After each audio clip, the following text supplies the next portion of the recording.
At 30,000 feet in a cabin full of champagne glasses and leather seats, I got slapped across the face by a stranger in first class. She didn't just slap me, she accused me of being dangerous, screamed at the crew to have me moved, and tried to flip the whole cabin against me. What she didn't know was that she had just assaulted a federal officer. And by the time that plane touched down, every passenger was on their feet clapping while she was being dragged off in cuffs. My name's Marcus. I'm 38, and for most people I look like just another traveler with a dark t-shirt and a carry-on. That's exactly how I like it. My job requires me to blend in to watch without being noticed, to be the calm shadow in a storm. That day I was headed from Dallas to New York, a routine trip for me, sitting quietly in first class, letting the hum of the engines lull my thoughts. It was supposed to be uneventful, but then she showed up. Ava. 30-something, blonde hair scraped into a bun that already looked like it was at war with gravity. Red blouse stretched to its limits, jeans squeaking every time she shifted. She hit the cabin like a bad smell, loud, entitled, impossible to ignore. First it was the champagne too flat, then the seatbelt too cheap, then the crew too slow, too incompetent. She tossed her designer purse like it was a gauntlet and immediately started barking orders at the nearest flight attendant. You could feel the air shift. Passengers stopped mid-conversation, eyes darting at each other, waiting for the next explosion.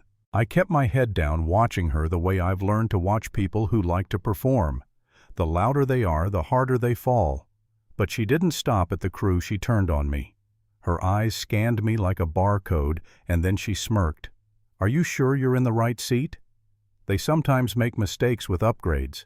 I just looked back and said, steady as I could, "Ticket matches the seat." That was it, nothing more. But silence is gasoline to people like her. She leaned in louder, making sure the whole row could hear. Strange first class used to mean something. Now it feels like anyone can get in. Some people just don't know their place. And I swear I felt my jaw clench. I'd heard versions of that my whole life. Words meant to box me in, to remind me I didn't belong. Most days I let it slide. Most days it wasn't worth the fight. That day I almost let it slide again. I sat back, closed my eyes, and tried to disappear. But she wasn't done. She leaned closer, wine on her breath, and hissed, "Nothing to say. You know I'm right." And then, before I could even move her hand, whipped across the armrest and cracked against my face. The sound was so sharp the entire cabin gasped. A glass toppled, champagne spilled. A flight attendant froze wide-eyed. My cheek burned, my ears rang. For a second I didn't move at all, just breathed in slow, steady, the way you do when the entire room is holding its breath. And she sat back smug like she'd won some invisible prize. That was the moment I almost broke. Sitting there with every eye on me, I felt small, humiliated.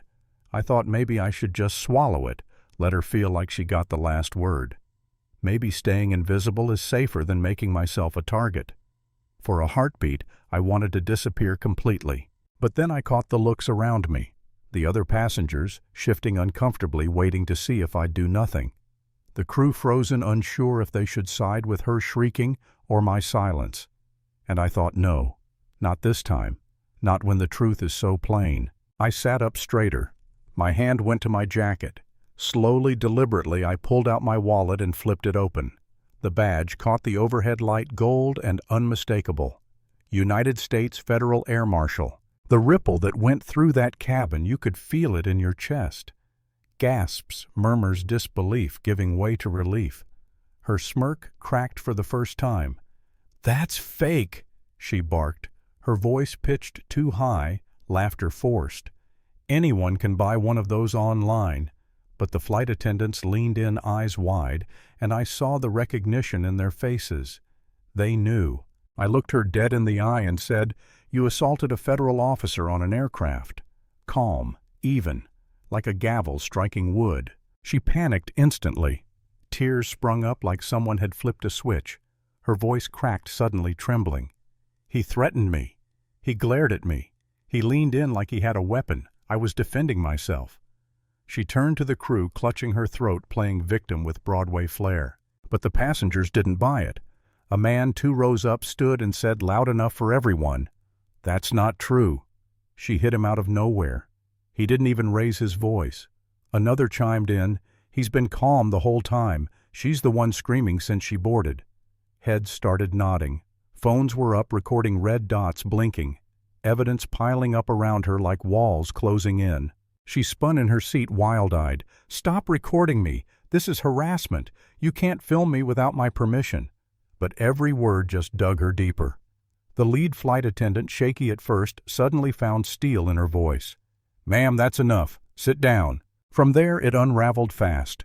She cycled through every tactic, crying, shouting, bargaining, threatening, even fumbling with her purse to flash a credit card at the crew. "If we just forget about this, I'll make it worth your while," she whispered urgently. The attendant recoiled. "Bribery makes this worse, ma'am." And still she tried. "Do you know who I am?" she hissed at me, hollow now, brittle. I leaned toward her just slightly and said low enough for her but clear enough for the row, "Yes. You're the woman who slapped a federal officer in front of an entire cabin of witnesses." The chuckles that rolled through first class were sharp and merciless. Even the attendant fought a smile. Landing came quick after that. The engines roared lower. The seatbelt light dinged on, and you could feel the anticipation building like static in the cabin. She muttered under her breath fragments of excuses and desperate prayers. Her hands shook on the armrest. The moment the doors opened, the officers were there. Dark uniforms, steady steps, voices carved from stone. One leaned down and said, "Ma'am, you're under arrest for assaulting a federal officer. Please stand and come with us." She shook her head, panicked, sputtering. "No, no, this isn't real. You're lying. You're all lying. I'll sue."